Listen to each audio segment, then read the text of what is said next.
Well, how about a headliner on an A-Body Dodge Dart? You know, there's a few months ago, or well, probably about a year ago, I looked at some videos about that. There really wasn't a whole lot.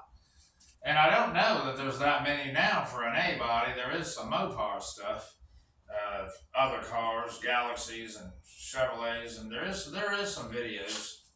But a Dodge Dart, I'm gonna tackle it. I mean, the guy that I'm getting some advice from, because I've never done it, he can't do it anymore. He said his rotor cups are shot. You know, he's an older guy. He's been doing this stuff for 60 years, and he says there's nothing about it he doesn't know, but he just can't reach up like that anymore. So I said, well, man, there's nobody else around here, so I'm going to tackle it. And so let me just kind of walk you through a few minutes of digging into this thing and just show you what it looks like, the way the factory had it, and so you can kind of see, get an idea. And I can't do it all in one video. There's no way.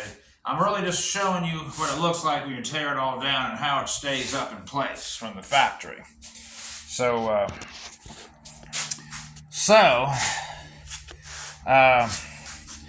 look at this mess. All right.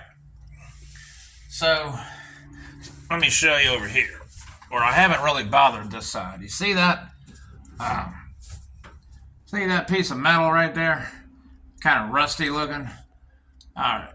It runs all the way back there to the back and then stops. Okay, that has to come out. The bows up under here, they have to come out. They attach right there, and some of the material is hiding. See those little clips? They hold the bows. There's 5 bows, and if you can look back here, you can see I've got all 5 of them together, and that tape is because the guy that's telling me how to do this says it's mandatory that you number those things 1 through 5, starting from the first one in the front to the 5th one back here in the back. That's where they go, right there. So I took them out. I took the seatbelt screw out. I got to get that little coat hanger thing out of there still, and up here. So I got to get, actually I still have to take this sun visor out. But look here how this, okay, so the piece that I was talking about is this thing. And see that clip right there? That's what holds them in. They're stuck inside of the car right now. I'll show you that. But this piece is the piece that keeps the headliner tight to the car. Yeah, so I gotta paint that. And this brings up another thing. I don't know how many of you guys know, but I went to a local paint shop, actually automotive paint shop, and they made me this color in an aerosol can. I got 2 cans of that. That's the color I'm going to paint the car. If you can see that, that's what it's going to look like. It's a type of a B5 blue. There's a bunch of different B5 blues, and I didn't know that. But that's 2019 Dodge Challenger is what that came on, B5 blue. So, but the nice thing about that is I can just use an aerosol can and paint my trim up and stuff, you know, with ease. It was $60 for 2 cans, but I can't complain because of the convenience, and the colors are going to match. Okay, once you pull the old headliner down, you're going to see that kind of looking stuff. There's a bunch of that. Obviously, I tore it out, you know, before the video here, but so these clips go up in here, and they kind of hold the material in. See that? They kind of just snap right on that skinny ridge right there. And let me tell you, it's not real easy to get them out. They are not so easy. Not so easy.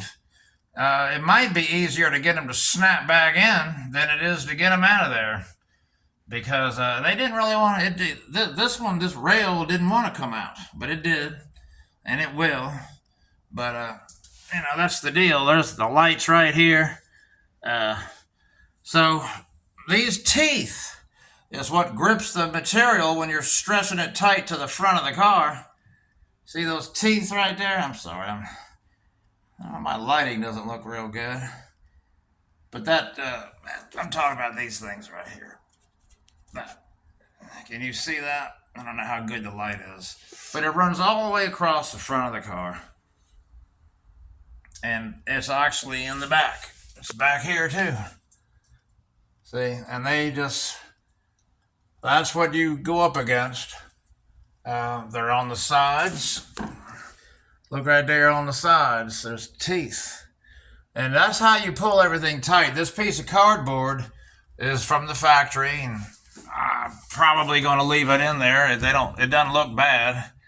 I guess I'll leave that in there. I don't know about the insulation, if you have to put that back or not. But it's a job. I'll tell you right now, it is a job.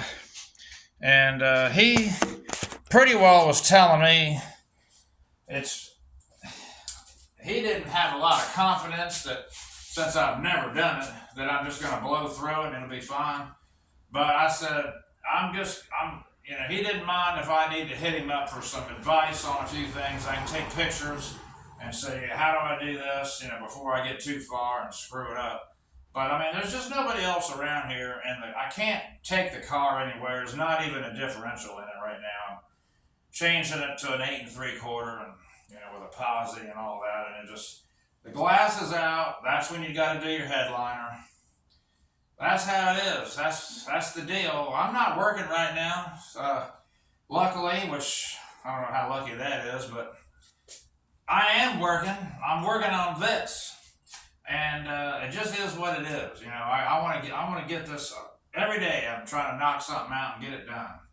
So, but man, I got a lot to do. I surely do. So I wanted y'all to see what's going on with the headliner, get an idea for your car. I'll let you know how it goes, but that's basically how it's in there. At least you can see that. Now you can see how it's held in place and kind of how it's kept tight. Those bows go through the headliner. They got little loops in the material, and you put each one in the loop that runs all the way the width of the headliner. You guys probably already knew that, but I don't know much more than that. But I'm learning. That's what we're here for. So please subscribe to me, and we'll keep this going. All right, thank you.